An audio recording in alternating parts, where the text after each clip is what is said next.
This is the HomeTech Podcast for Friday, March 11th, I guess? Yeah, that's right, March 11th. From Sarasota, Florida, I'm Seth Johnson. From Powell, Ohio, I'm TJ Huddleston. And from Pickering, Ontario, I'm Gavin. And welcome to the HomeTech Podcast.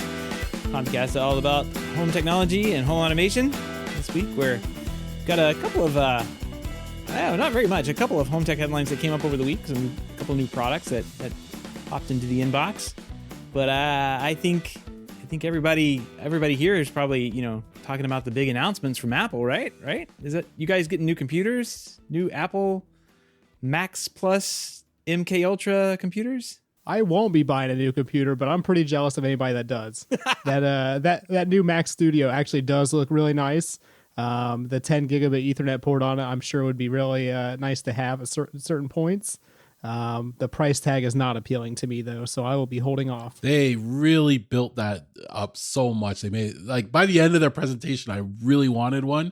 And then I saw the price tag and it just, killed all my dreams. I just took out a loan to fill my car with gas. I can't afford this right now.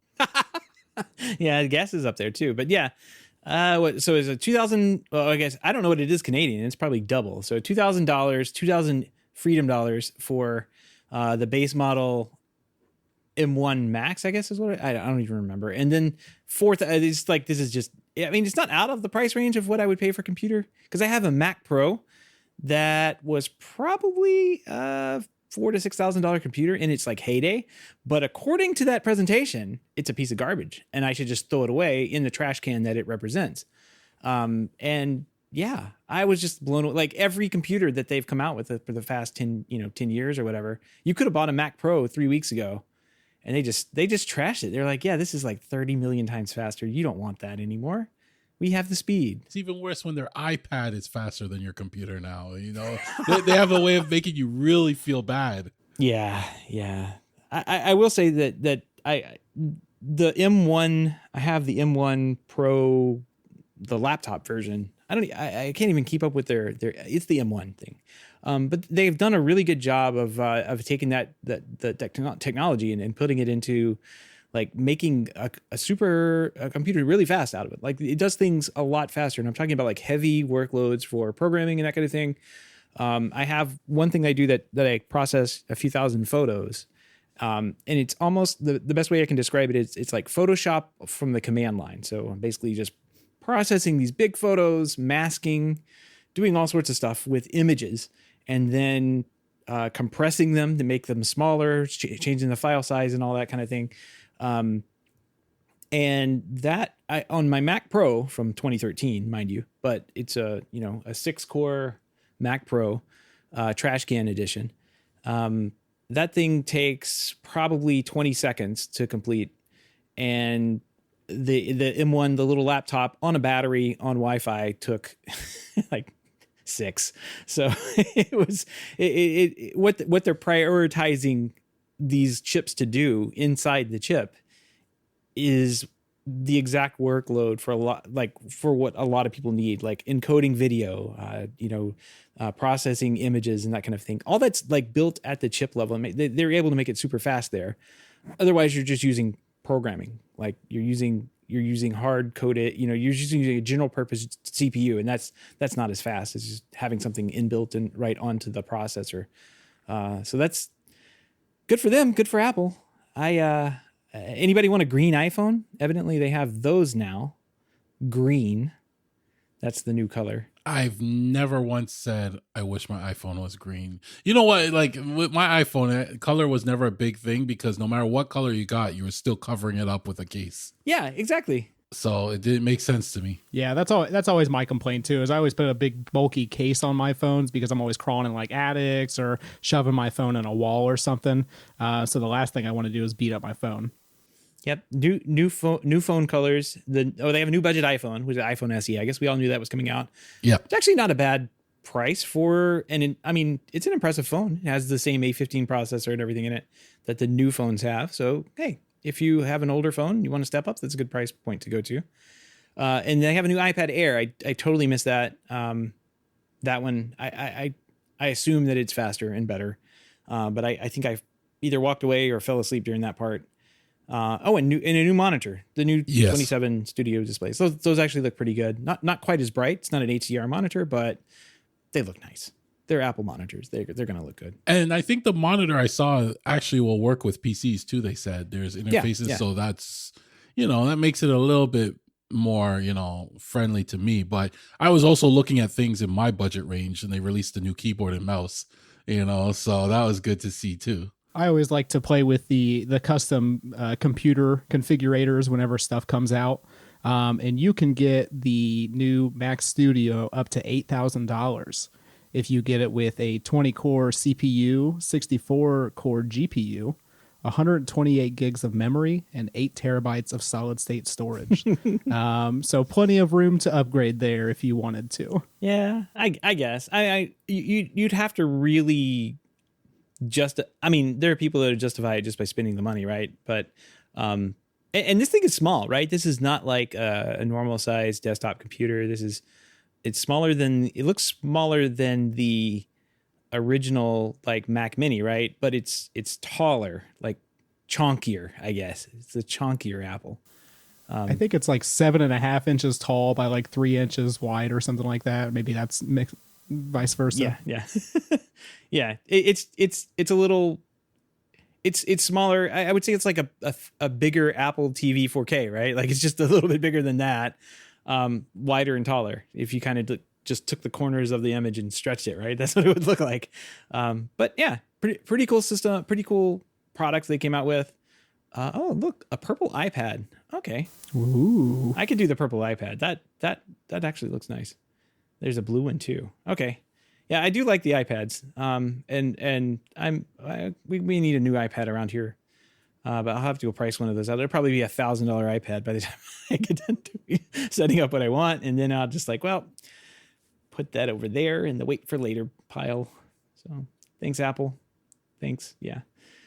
Let's see. And speaking of Apple, we had some Apple homework over the last week, and that was to watch the Afterparty. I think Gavin, you're the only one that gets 100 score on this one. Yeah. TJ, you failed, and I guess I didn't. I got like a 60% or something, or 50%. So I got halfway through. Yeah, I'm only 2 episodes in, but Gavin over there has finished the whole thing. So I've always been an overachiever when it came to doing work, right? So we started with the first episode, and we binged it over the weekend. I really enjoyed it. Yeah, it gets progressively funnier. But the first episode is like you're kind of getting established. There's a ton of characters to get to know and learn who they are. But it's one of those stories where they basically are telling the same night or the same story from different perspectives, and add elements of comedy into it, and it gets pretty wild. There's that, at least from the home technology standpoint, though. I think TJ, you've seen that part where they're basically using this intercom system that he explains how to use it, and they're trying to listen in on a conversation that's happening in another room. And he's like, "Oh, you just need to go activate the intercom system." And I think you wrote down the directions on how to do that. And it sounds pretty normal for a home tech from the Home Tech Pro side. yeah, my wife looked at me when I laughed at this, but it's exactly what you would do to explain to somebody how to use their intercom. It says if you go to the recording studio, you press the following: home, intercom, enter, main floor, bathroom 3, enter, home, and then me on this side, I'll accept and mute it. So yeah, whenever you have to try to explain this stuff to people, it is always so difficult because there's not just like one quick button that does it. It's always multiple steps, and this show perfectly embodies that so far. Yeah, I made the comment as soon as when you guys were talking about that. I was like, I think somebody had a Control4 system. Somebody in the writing team had a Control4 system, because it's not too far off from having to go through the hoops that they put you through to get to some of the devices and their interface. And there's also another pretty funny scene. I'm not going to give this away because there is a joke that coincides with the location of this camera. But there's a camera in the bedroom that just basically sees where the murder happens. It sees the whole thing, and it's there in the bedroom, and the technology guy remembers where it is. And he's like, oh, he tells the cops, and the cops are in the server room, looking at this computer that's in the rack, trying to see the video and see what's on it. And the interface is so confusing that the cop can't seem to get through it and ends up just completely wiping the video, the whole video system. And you just see these, no signal screens start to pop up on the camera system. And of course, the technology guy there is in the background going, just let me press. I can do this. Just let me push the button there. And the cops are like, we got this. We're pros. And everything gets wiped. And he's like, you could just see the frustration. I could see this both sides. One, every camera system I've ever used is just a pain for an end user to go in and jump through the hoops to pull video off of. Like in the past, and TJ, you can probably speak to this. We would schedule service calls. If somebody said, there was a break-in at this business.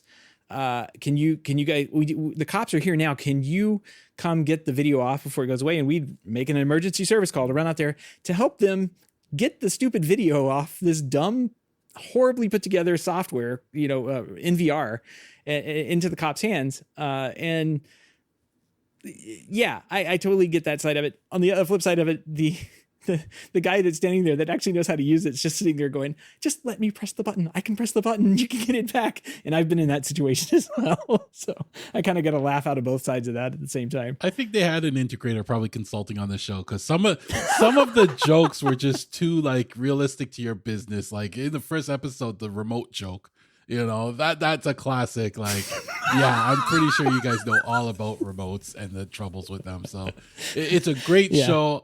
I really enjoyed it and I highly, recommend it. Yeah, I had to look up to see if Ben Schwartz, the guy that plays Jasper, if he actually was an integrator in a past life. Just because it would make total sense at this point. So definitely give it a thumbs up for that aspect of it. There's musical numbers too. I wasn't expecting that, but the musical numbers were A-OK, thumbs up. Yeah, they were actually really good. Yes. And you know what? I don't want to ruin it for people, but the joke I've been using, like since I've watched the show, is every time my wife says something, I'll be like, "Oh, I'm inspired for some lyrics," and I pull out my phone. When you watch the show, that will make so much more sense when you see what that means. Interesting.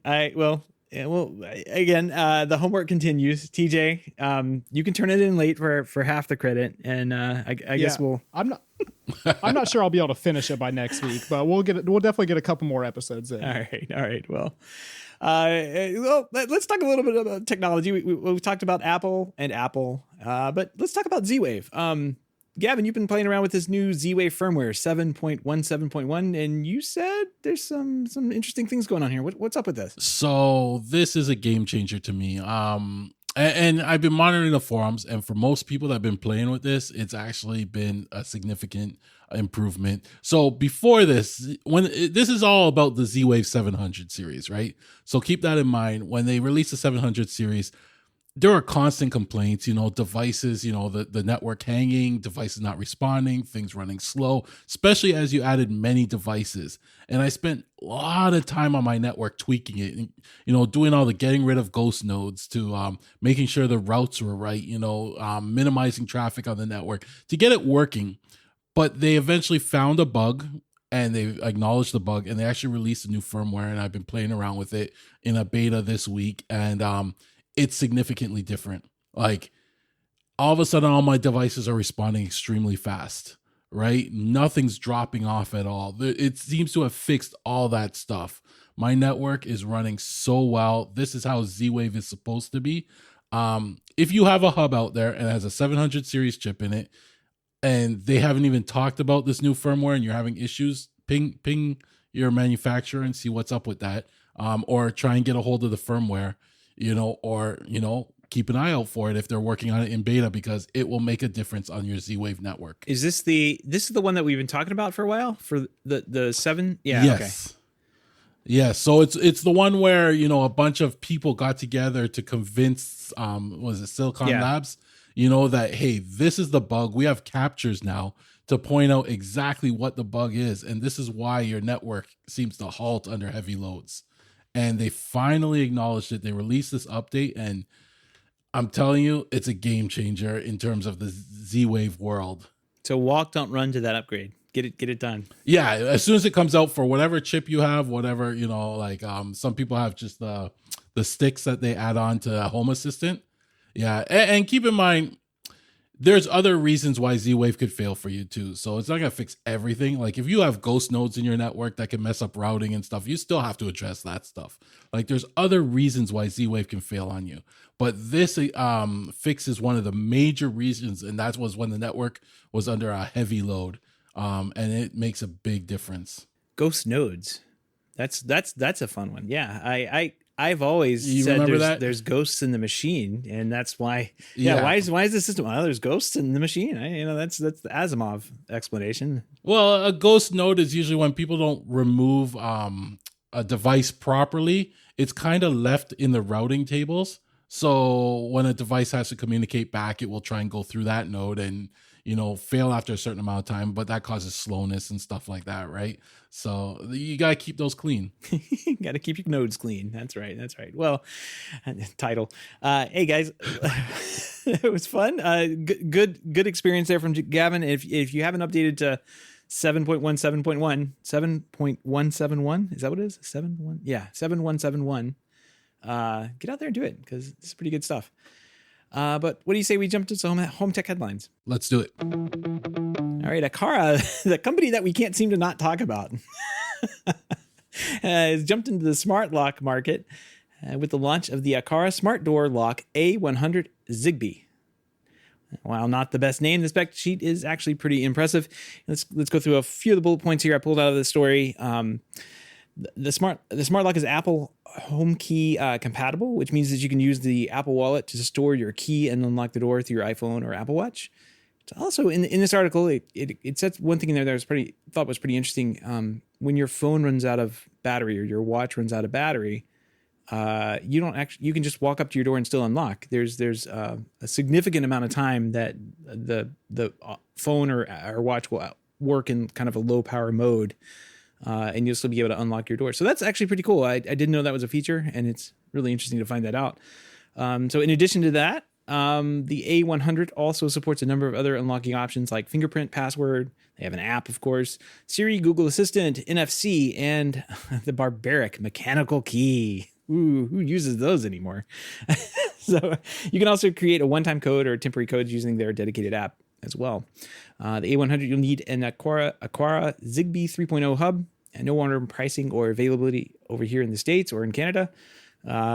Currently rolling out in Malaysia and Singapore.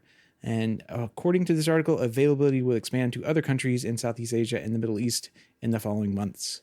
This actually looks pretty cool. Yeah, this is a nice looking lock. And I like the physical design of it. Not a fan of the touchscreen buttons, as always. But I do like that there's a physical key override. I don't think this is probably not going to make its way to the States, I would imagine, though. That's the one thing I don't think it will make its way to the States. They're very slow to bring things to the States, but it does look really nice. I like the look of it. It seems to have every feature under the sun. And like you, Seth, I saw that line about the iPhone reserve power. And I've never heard of this before. But apparently if your iPhone runs out of power, it actually has a low reserve that's still doing things. And I've always heard in the past people talk about, they'll be able to find your phone even if it's powered off. And now I'm starting to think, what else does this reserve power allow them to do now? Because if you turn off your phone, is it really off or is it still listening to gather words for your advertisements? I don't know. Right? Makes me think about that. But in terms of the lock, I really like the look of this lock. Though I'm into the modern look, and this covers it. Yeah, it's very modern. Yeah, and for the iPhone, I mean it's just Bluetooth Low Energy. So as long as they can keep a few milliamps powering up whatever Bluetooth chip needs to be powered for that, it could probably run for a good long time. So it's kind of nice. I really like all the features here. That's for sure. I wish we had any other lock available to us in the States here that had even half of these features. This is quite the options. Fingerprint, password, app, Siri, Google Assistant, NFC. I mean, you can hand out little cards to tap on there if you wanted. And of course the key. So that pretty cool stuff. Moving on here. So what do you guys get when you cross a DIY remote on Kickstarter and a former Control 4 executive. A new smart home company. Yay. That's not a very good joke. All right, so the founder of Neo, Raphael Obenholzer, and former Control 4 executive Ted Hager have collaborated to launch a company called Ava. The new venture plans to enter the smart home space with two new products, a 2.1 audio system and a smart home remote control. The company says the new product solutions will pair together seamlessly to ensure performance of the audio components. Here's a quote from Raphael Obenholzer. Ava is on a mission to put true stereo back into people's homes while providing all the advantages of today's most popular connected speakers. Not only is this how music is recorded, but it's also the best way to reproduce the experience intended by the artist and the sound engineers. Anything less does not do their work justice, and it's a huge miss when it comes to the actual and emotional listening experience. So they're making a pretty big 2-channel play here with these smart speakers, I guess. This is a 2.1 system, so that means 2 speakers and a subwoofer that can be kind of put together, bridged together using Clear, which is this kind of a near zero latency wireless audio protocol. I don't know, guys. What do you think about this? Let's talk about the 2.1 audio system, and then we'll talk about the remote next, because I know we have opinions on remotes. Oh yeah. But what do you think about this 2.1 audio system, TJ? It looks pretty nice. I have to wonder how long it'll take until they get sued by Sonos for like distributed audio or something. It looks like a tall Amazon Alexa speaker. I mean, the speaker itself doesn't look anything crazy to me. It's got some physical or some captive buttons on top of it, and an audio or a number sequence too. I'm not sure what the 1 through 5 does. It's presets. Oh yeah, that's presets. That's presets. pretty nice. I thought it was a great idea. Yeah, I don't know. I'm kind of in with Sonos at this point. I don't see why I would use this at this point, but it's not even released yet. So there's not much information we have to go on, unfortunately. Yeah, we'd like to know pricing. Like, is this a $500 2.1 system, or is this a $2,000 2.1 system? I don't know. I'm not too sure. Gavin, what do you think about this thing? Does it look pretty good? Like, if you took all the Sonos out of your house and you saw this on the side of the road, would you pick it up? It all depends on price, of course, right? That's the first thing. But the speaker, I think TJ nailed it. It seems to take a lot of influence from a lot of other things, whether it be from the Alexa speakers to the Sonos speakers. Like, they're gonna get sued by somebody, I figure, at some point for something in here, right? So it'll be interesting to see. I don't know what they're aiming for here. Like, what makes them stand out from the rest? Is it the fact that they're using this wireless technology, so it's less wires, so you still have to have the power wire? But I mean, Sonos has that as well at this point. They offer all the same streaming services that everyone else has, everything down to AirPlay too. So there's nothing special there. If they're going for quality, I mean, I just don't know. It's not a market. I'm probably not their target market at this point. But it's price too, right? That's a big thing. Do people want a more expensive Sonos?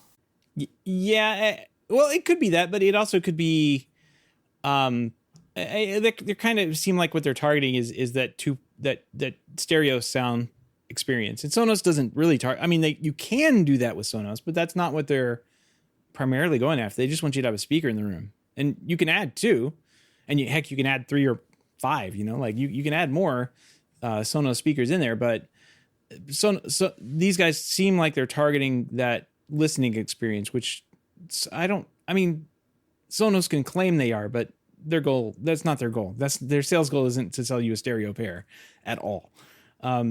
It's not even how they release their financial reports.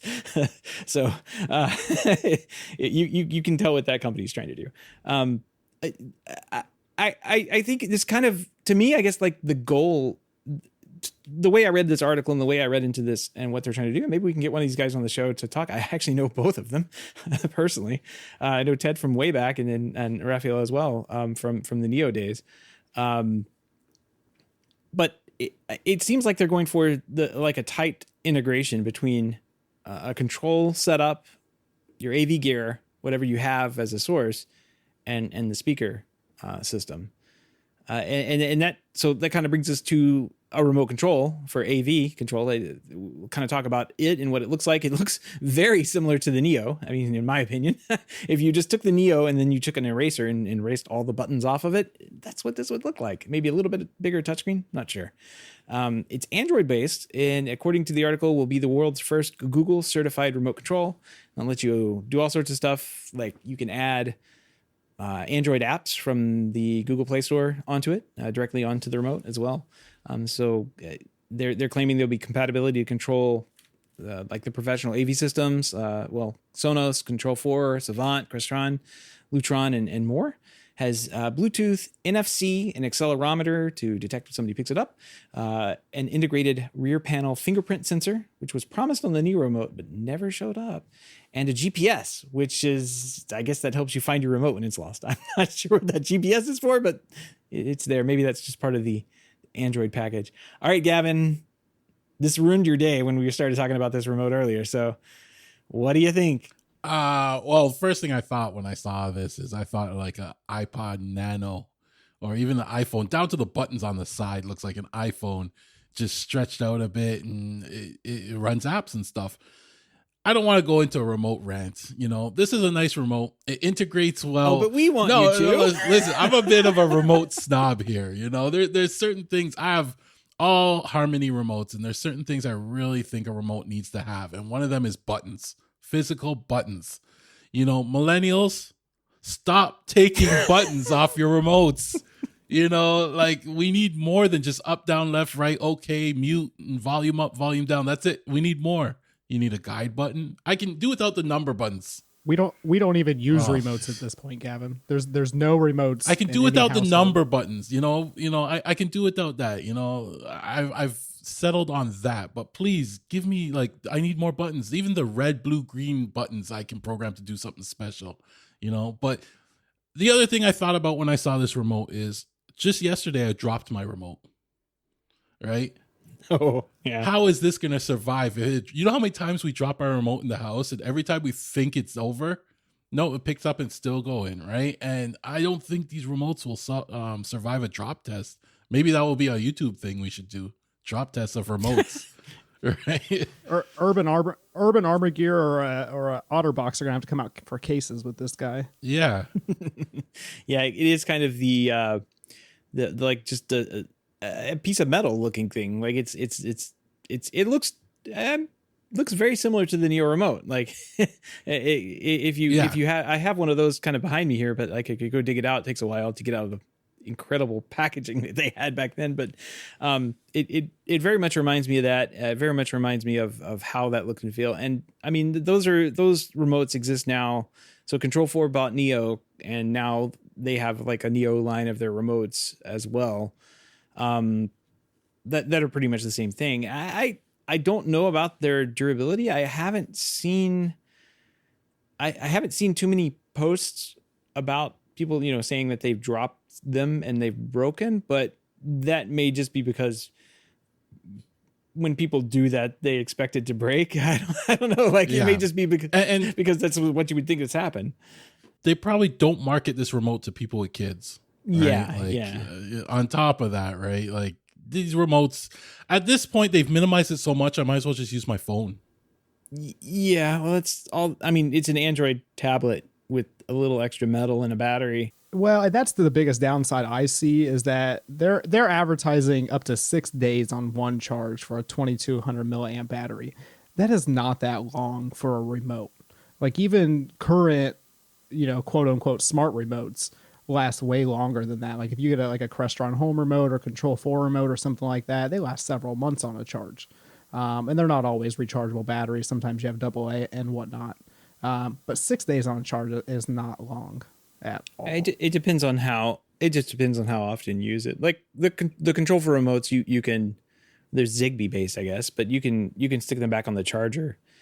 And overnight, I usually told my customers just throw it on the charger once a week, and you know you can leave it in the couch cushions for the rest of the time. But do you know how often I charge my remote now though, Seth?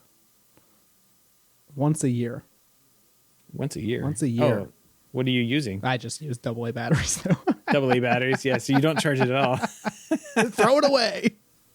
Yeah. Oh man, you got to get these little green batteries from Amazon. Yeah. Then it won't work at all.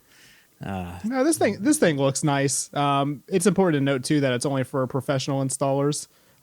So if you're a regular consumer, you can expect to not get this unless you go through an installer. And there's no information available for that yet. I have signed up to become a dealer though. So if you're listening, Nice. go ahead and push that through.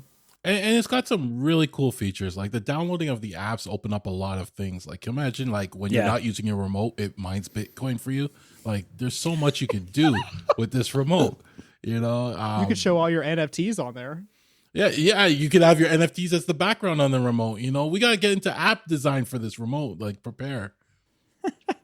I do like a couple of things. I do like those preset buttons on top of the speakers. Sonos with their 3 buttons that they have, play, pause, and then volume up and down.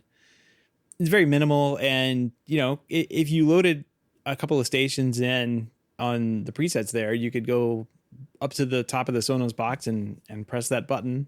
You know, preset number 5 is my music, preset number 4, you know, that kind of thing. I think that would expand Sonos's line at least. And I think that's a really good idea. It's a little thinking outside the box.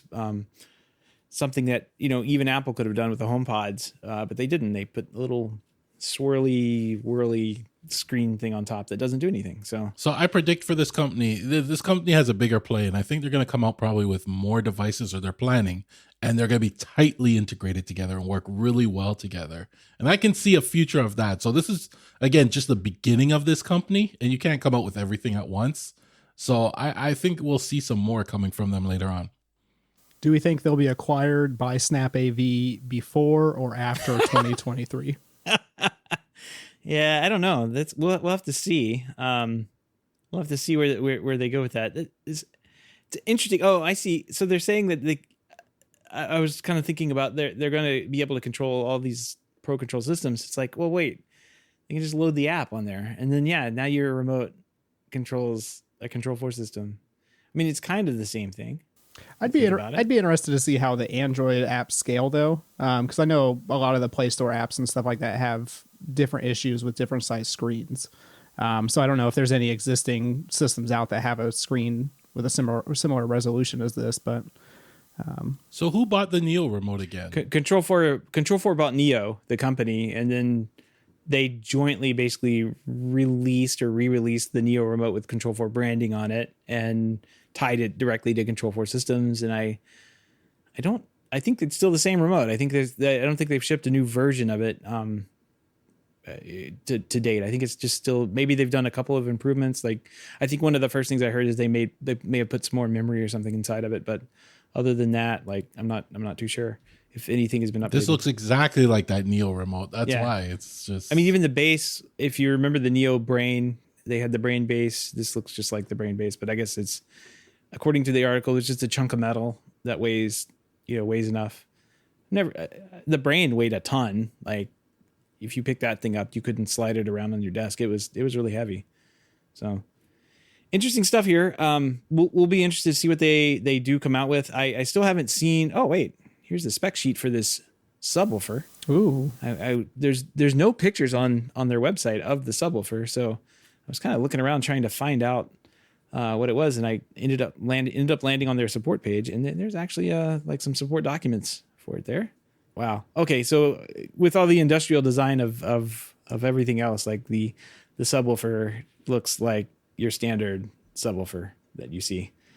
I'm putting a picture of it here in our back channel. It's not very impressive. Like you'd have to hide that away somewhere. Oh, what is that? Yeah. I need a giant touchscreen on that. It could have been a tube, you know? I want a giant touchscreen in the Play Store. That way I can download whatever I want on it. Could be a footstool. Looks like a footstool. Yeah. I'd put a cushion on top and Yeah, they should have made it just a bigger tube version of their little tube speakers. I think that would have been a win-win, but oh well. There's room to grow. Maybe the B2 can be a tube. So interesting stuff. We'll have to keep an eye on them and see what they do in the future. And Gavin, I think you could be correct. I mean, they could start hitting some of the low hanging fruit and knocking out devices that all really work well together, and kind of like what's that company like B&O, if you want to be in their ecosystem, or Bose or something like that. Yeah. Yeah, you can go with Ava. They've got a 3-letter domain, so that's pretty impressive if you ask me. Yeah, and if you think about it, like it's a 2.1 system now, but who says they can't add 2 more and it becomes a 5.1 later on, right? And now you're in the market for home theater systems. So, I can see them expanding. Yeah. Well, we'll have to keep an eye on them and see where they go with it. That's all the news for tonight. All the links and topics discussed tonight can be found at our show notes at HomeTech.fm/379. But DJ, you kind of put a quick little thing for us to talk about in here about some new security cameras you've been playing around with. Yeah, absolutely. So I've been playing with some advanced analytic security cameras. This week I'm actually playing with some Turing.ai cameras, or I think they're called Turing smart cameras. They have a series called the Smart Series cameras, and they do face and vehicle detection.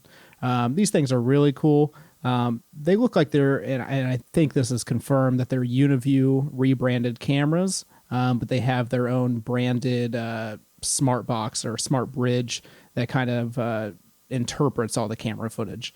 But it's really cool. You can do face detection. So as the camera sees a person's face, you can actually tag that person with a name. And then every time that camera footage finds that person again, it'll tag their name as well. So, for example, if you clicked on my name, it would pull up every single camera and every single piece of footage that I was in. So that's really cool. And they also do vehicle detection, which I think is really neat. The vehicle detection, you can search by car type, the model, license plate, and color. So if you type in like red Jeep, it'll pull up all the camera footage with red Jeeps in it. So just started playing with it this week. We actually got a demo system installed at a local business. They are loving it so far, and it's allowing us to kind of play with it and just get more familiar with it. But I'm really interested in these kind of what I consider advanced cameras. They're kind of one step below the active monitored cameras, where like people are actually watching them and reviewing the footage and stuff like that. It's kind of just a smarter way to see your cameras and what's going on. Right, getting that metadata pulled in to where if something happens, like my Unify doorbell kind of does something like this. Like if it detects a person coming up, or I think Ring does this too. If it detects a person or vehicle, at least it pulls those events out of what traditionally, like if we go back, like, I don't know, a couple of years ago, traditionally we were pulling like motion events, and you had to like tease the system down to be like, well, I'm going to mask this whole section off over here because this tree blows around in the wind too much. So we're not going to get any motion data from there. But if somebody walks through here and enough pixels get triggered and the sensitivity is just right, that's going to give me the motion event. And that's going to, and eventually what happens is like, nope, just going to record full time, all the cameras, and then just scroll through until I see something that happens. So this, having that metadata in there where you can say, well, type in TJ and then like, oh, he was here at 8 a.m. and then he came back at 10 a.m. Yeah, that's actually pretty killer to have as far as like, and you were posting like pictures of the interface, not the same system they were using in the Afterparty. It actually looks really easy to use and like was pretty clean layout. You said it was snappy, like to get into and use. So was that a host? You kind of said that there was like a little box that gets and interprets things.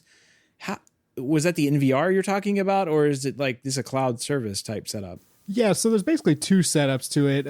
If you've installed traditional camera systems before, it works the exact same way. It's an IP-based, PoE camera system. So you have your NVR, and then you have your PoE cameras. But there's also this separate box. They call it a bridge, and the bridge looks like a little Intel NUC, a small computer.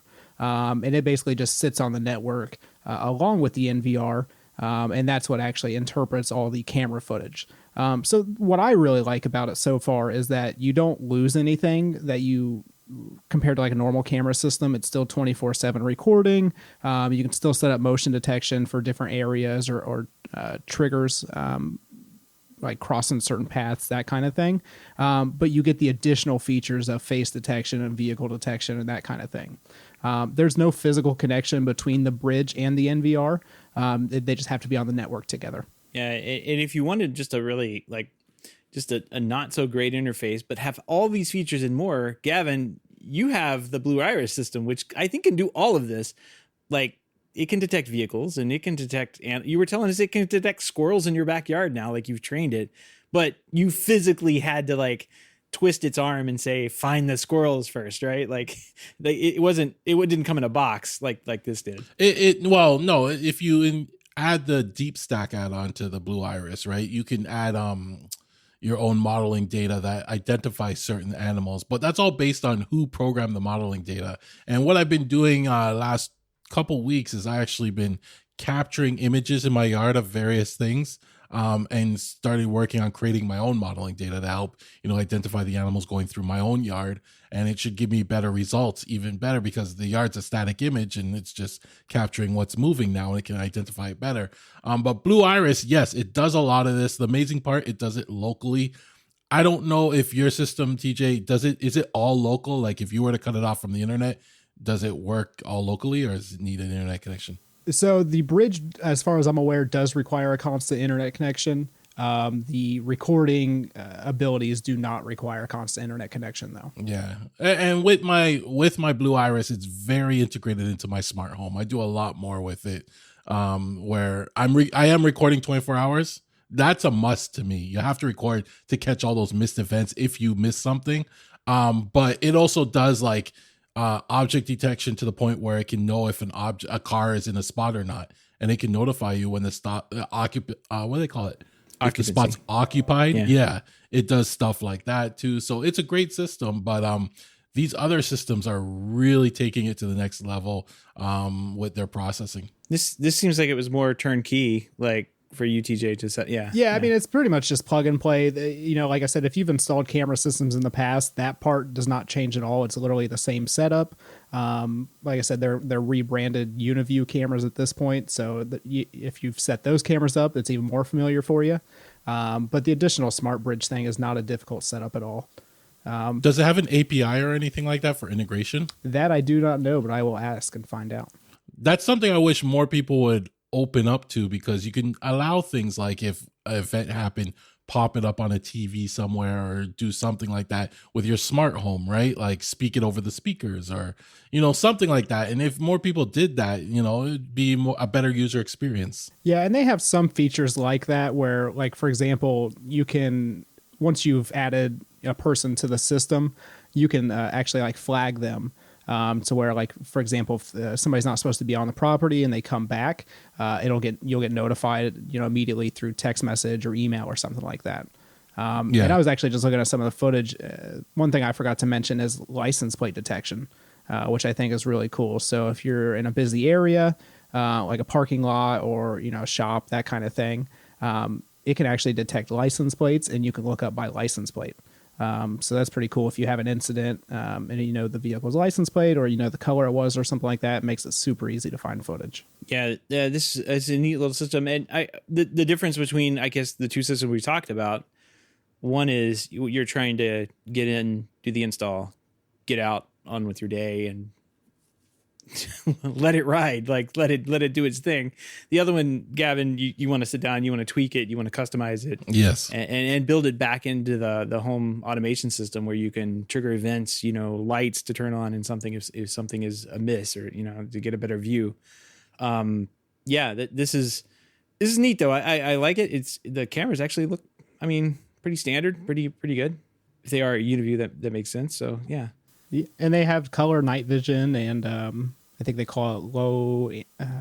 What else they call it? They have twilight vision and something else. A little Sony chip thing. Yeah, that's fairly. I think all that is fairly standard these days on security cameras. What I do find is weird is they don't have the bridge built into the NVR. Or is it just specific series that they only have the bridge? Yeah, they said they're going to work on that. They eventually want to implement it in the NVR, but for the time being, it is a separate box. Yeah. If you buy the Smart Series, though, it comes with the bridge. So it just comes with it in the NVR kit. It's in the box. So yeah. It's not a separate purchase, luckily, but that is something to be aware of. Interesting. All right, cool, man. We'll have to keep an eye on those guys too to see what they're up to. But thanks for the feedback. I am always interested in these camera systems and everything. I think I'm with Gavin. Like, if I was to like not have access to anything, Blue Iris would I would say like Blue Iris would be my go-to. But for me, I mean, I kind of stick to the Unify stuff too, just because it's like it's kind of this turnkey idea. It doesn't have near many features to this, but like I can go in and I can just add a camera and be done with my day and walk away from, and I know it works. Like that's as a pro installer, that's what you're trying to get to. Just have somebody go out, plug it in, hit a button on the app, and it works. I actually had an old client call me the other day, and he bought one of those little Unify ones, little egg ones, little G3 Wi-Fi ones. And he's like, well, next time you come down, you can I'm like, we can do it on the phone. Like, just open your app. And I said, plug it in, and it pops up. He presses the button, adds the camera in, he names it. He's like, I didn't know I could do this. I'm like, well, there you go, Ken. You have the power. Those G3 instant cameras are so amazing. Yeah. Especially for the $30 price tag they have on them. Ridiculous. Yeah. If you can catch them in stock and buy more than one, it's a good, actually I have one on the shelf over there. It's actually it is a nice camera. It doesn't have the best like camera view to it, but it's a nice camera. So, but we'll have to keep an eye on these guys and see what else comes up. I'm like I said, I'm very interested in the like analytics and everything that are being built into smart camera systems, because for so long they were just dumb and you have to deal with the horrible NVR interfaces like they made fun on the Afterparty, like just awful interfaces where you could never figure out how to get. I remember spending time on like projects trying to find like the pixels where, you know, somebody moved a purse or something like that. And it's like, this would be so much better to like have every license plate that came in and out of the thing. And like, okay, well, between this time, these are the cars that came in and left. Here you go, Mr. Officer. See you later. Yeah, that would have been a much better conversation to have, because most of the time we would never pick up, you know, the person that had taken the purse. It was kind of awful, but yeah. Anyway, all right. Thanks, CJ. Appreciate it. Like I said, we'll keep on these, and maybe we'll start looking into these AI camera things a little bit more, and see if we can find some other brands to take a look at. Yeah, and if anybody that is listening has any suggestions for other brands to check out, I'd love to look into them and find out what the other options are. All right, guys. Well, we had a project submission here. Quite the project, actually, from Jason Adams, friend of the show now. He's doing kind of, it's in progress. So it sounds like he's building a house or doing some new construction. He's hired for some people, some work to be done, but he's going to do quite a bit of it himself. So he's going to put some blood, sweat, and tears into this. He's got quite a bit going on here. Lighting control, cameras. He's got some audio, full. You know, he looks like he's looking at Ubiquity for networking. He's doing security and shades as well. So quite a bit going on here.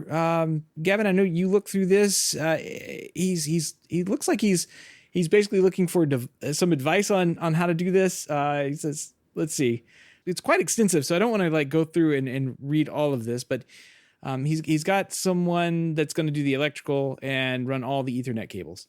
Good idea. Have somebody. Don't do this yourself. It's just a pain. I hate doing it in my house. And by the time you run your like fifth pull, you'll be done. And you're like, I don't want to do this anymore.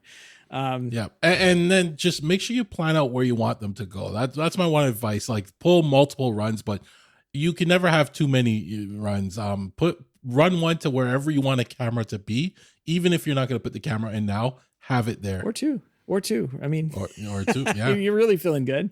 You never know what's kind of going to happen. You know, if something gets cut or spliced or whatever. It's always good to have that backup. But yeah, that does double the price of copper wiring, which isn't a great thing. But he says he's going to run all the speaker wires, but that's not as difficult when you get those put up into the attic. Just kind of what my advice would be. On all of this would be to take pictures. Like whenever it's done, go around the house, take a video, forget pictures, grab your iPhone, your Google phone. They all have great cameras on them these days, and run through and take videos and pictures. Hold up a tape measure, and measure off a wall, so you know the exact distance that something, from point A to point B. And if you don't know what that distance is, or if you can't figure out what that distance is in the future, if you had that tape measure up, you'd be able to like measure off that and, figure out, basically scale your photo and figure out where the wire is or what, chase it goes down and that kind of thing. He says he wants to run some conduit for some wire in a hall closet. And Smart. That is smart. I don't know that you need to have conduit going out to a DMARC for AT&T fiber. Maybe you do. No, yeah. TJ's shaking his head. Typically what they're going to do is put an ONT outside and a little device inside or battery backup inside. TJ, what were you going to say? Yeah, we always ran 2 category cables and 2 coax cables. This is before fiber really got super popular. But 2 category 6 and 2 RG6. And that covers your basis. Half of those or 3 of those are going to go unused anyway. But at least it gives you options for your data and voice. For the RG6 wires, I mean, he sounds like he needs it for dish. But with dish, you only need it to go to one place. And then from there, you can break out. I think they're using the hopper. It's like something hopper, whatever. It all can be like transferred over to like an IP based system. So my kind of advice right now is to not worry too much about where the RG6 goes. Get the category cable in everywhere you can, and then some. And then the RG6, maybe at like the main TV locations or the head end location. That's ended up where I pulled mine to, was like my head end closet, and then that's where my TV tuner is, and from there it goes out IP, and I don't have to worry about anything else. Looks like he's doing a little bit of home audio with HTD. Fair, like it's speakers, amps. I got no problems with that.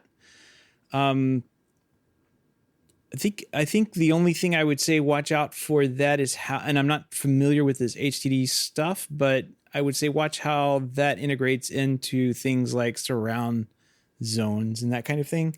You may or may not want to get fancy with that. Sometimes people just pop in an extra pair of speakers in a room that has surround sound, and when you're listening to music, the sound comes out of that. When you're listening to surround sound, the sound comes out of that. And it's 2 different systems, and you don't have to worry about it. We would always get fancy with it and kind of like make things take over and this, that, and the other with relays and that kind of thing. Pick your poison. If I know he's in the hub. If you have any questions on any of this, just start talking in there. We'll definitely type back. Lighting control.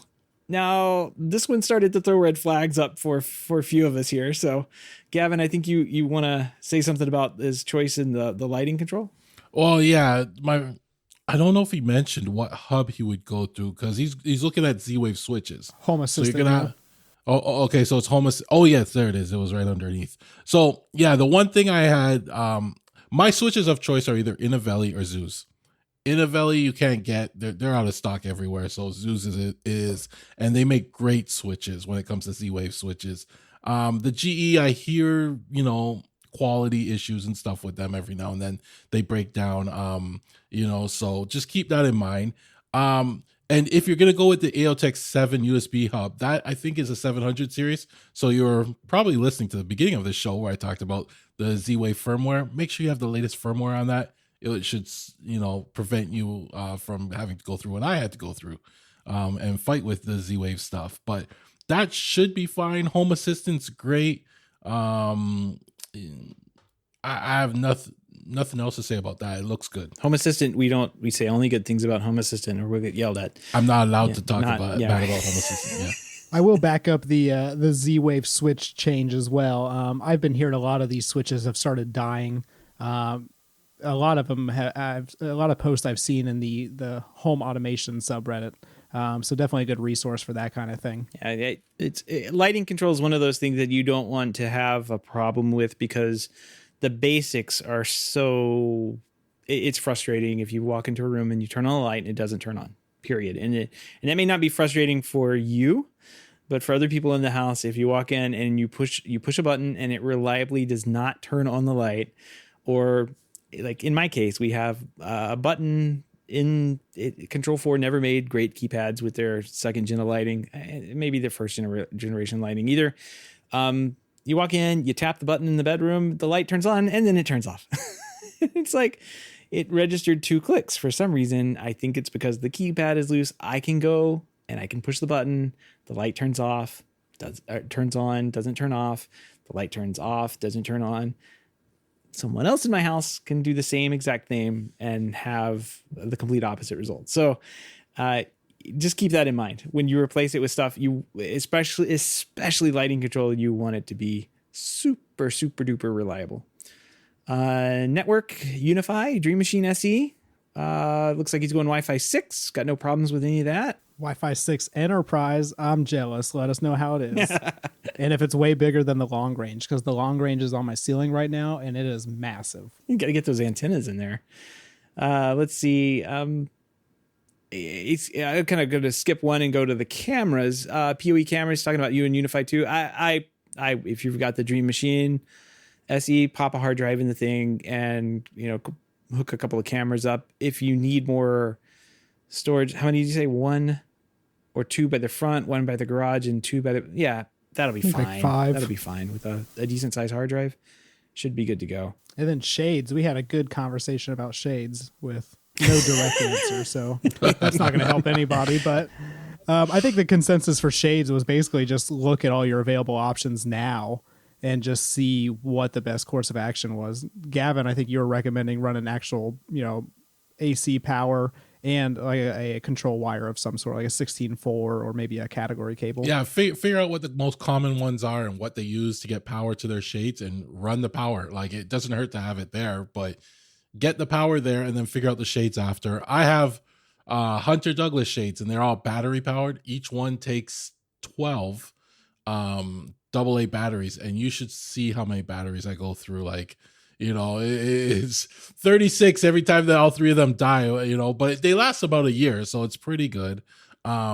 Just hardwire shades and avoid the batteries. Yeah, I would say that if you're pulling, and you don't have to do anything fancy, just pull some Cat 5 to pick this is what you do. You just pick a side. So you know what shades you're doing on a window, and you've got like 4 windows or something.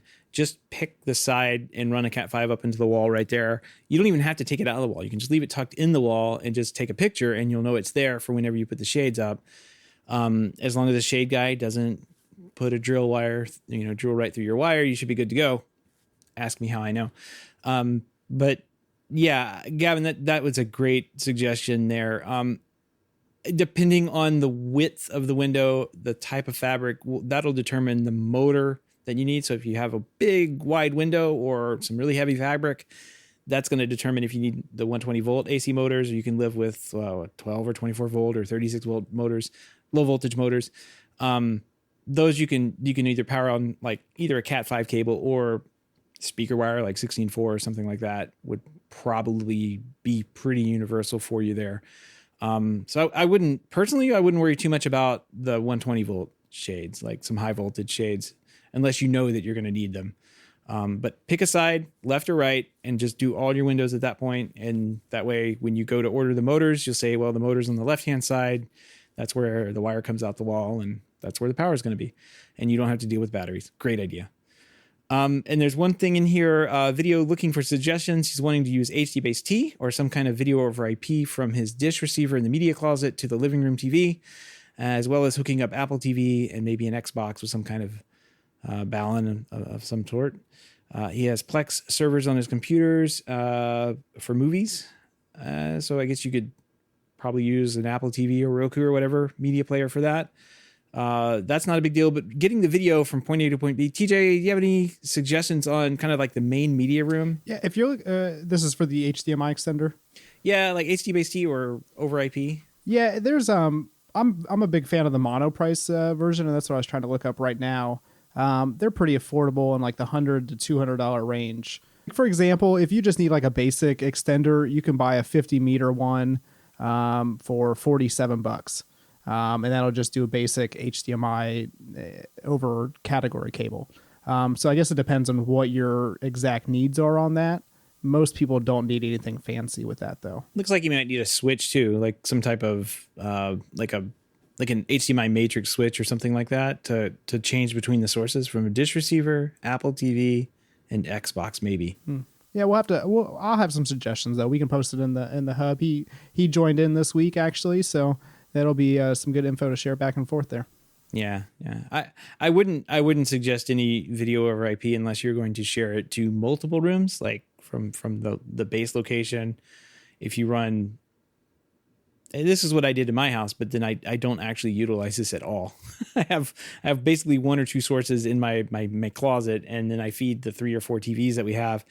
And essentially, I just watch Apple TV all the time. So I probably could have avoided that entire thing and just put an Apple TV behind every TV and called it a day. So, but that's because technology just kind of changes. So like I started this house, we had 2 TiVos in the house and, recording all sorts of stuff off cable. And that has just kind of like gotten whittled down to basically Apple TV and streaming services now. So technology will change on you and you'll have to adapt and adjust. And I think from what all I see here, I think you'll probably be pretty ready for, anything that gets thrown at you. Everything is going digital and it's all going wireless anyway. What would you recommend as a universal remote? Because he needs to think about that as well to control all these things. Well, obviously this Ava remote once it comes out. Yeah. And you'll have to go through TJ to get it. The sofa potato. Did we talk about that sofa one? baton. The sofa baton. They're still waiting for their hub version to ship. Yeah, that would be the one to use there, right? Yes. You need something with a hub. Yeah. You know what? Go on Marketplace, go on Kijiji, grab some used Harmony remotes with the hub. They're still good for at least another 4 years or so. Hopefully someone else will have something else, but to me, they're still the best remote that, us as a do-it-yourselfer can get a hold of. Yeah, and that's actually what I was going to bring up too. The HD-based T kind of adds another layer of complexion if you don't really need it. So I would consider that and see if you actually have a use case for it first. Yeah. Well, I mean, I think his use case is hiding the equipment away. So at that point, you do have to have it. But, yeah. I don't know. I don't have a good solution for DIY control other than the Harmony remote. So that'd be the go-to on that one. I think if you can get one new or, in the box still, or somebody's getting rid of a used one, like Gavin suggested, eBay, you can probably pick one up for a decent price now. Are they scalping them still? They're probably like $1 million now, right? No, actually, well, what's the Elite one I see going for 400 Canadian? Ooh. People know what they got on their hands with that one. But I'm seeing the companion ones for about $100 with the hub and everything that they pop up and they go pretty fast. But keep an eye out and grab one, and they're well worth it. That was the best version right there, the companion with the hub. Yes, nothing will ever compete with that. I have an idea, guys. It just came to me. We should do an NFT of Harmony remotes and sell that, and then I think $1 million right there. Bam. Yep. If I could really figure out what an NFT is, I would agree with you. It's just a URL. It's just a link to an image. We just need to make an NFT remote where its only job is to show you NFTs. Oh, that's great. I mean, you could, like you said, you could probably do that with the Ava remote. I bet that we can do that. We're gonna make it happen. So yeah, but you could do other things with that remote. We don't just want that. That's it. We just want NFTs. I want NFTs on my remote's display, and I want to be able to cast them up to my TV, and that's it. That's it. There we go. These are $1 million ideas, guys. If we were in Silicon Valley, we would have venture money just being thrown at us right now. Just like, shut up and take this money. All right. Well, that wraps that up. We've got a pretty cool pick of the week here. I think this got posted in the hub as well. This is hilarious. This is great. As an installer, I can say this is actually pretty accurate as to what I saw some of the veterans of the industry do. And you get a mount up, you hang off of the thing to make sure it doesn't fall off the wall, right?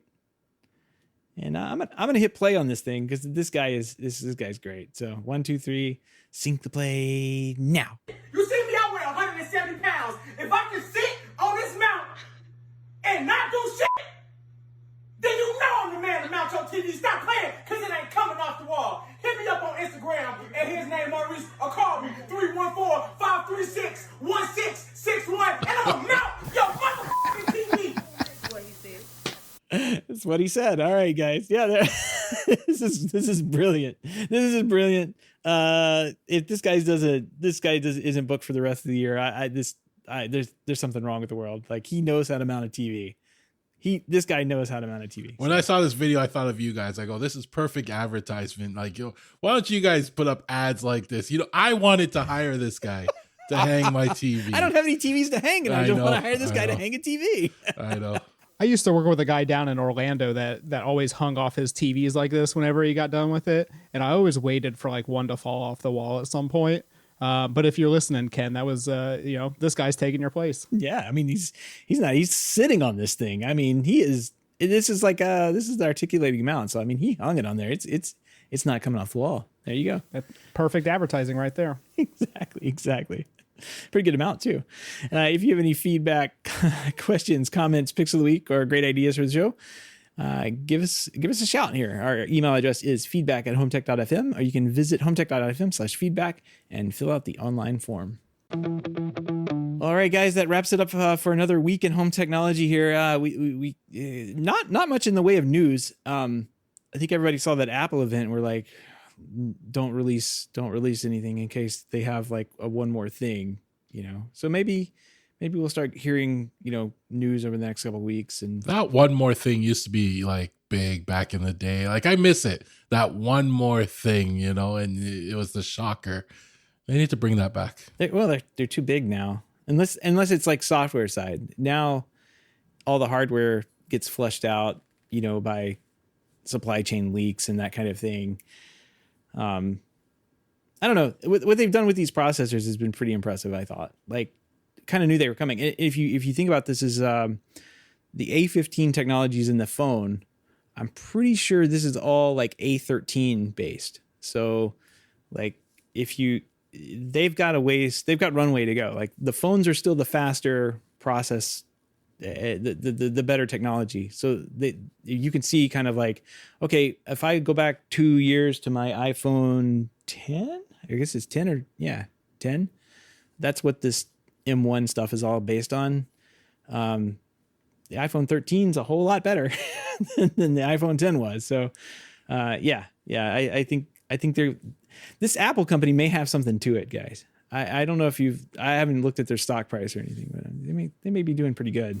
I heard they got rid of the airport, so they're on the down list now. Was it the airport Express? Everybody's been begging for the Airport Express to come back. The little the time capsule or the Wi-Fi device. Those were great. I mean, they were marginally okay. They were better than what was out at the time, and then like Eero leapfrogged over them, and it was just like, they're doing a good job over there at Eero. Why compete with them and update this whole product that we don't really want to sell anymore? I can see why they would kind of move away from it. Networking is problematic. Yeah, everybody's shaking their heads.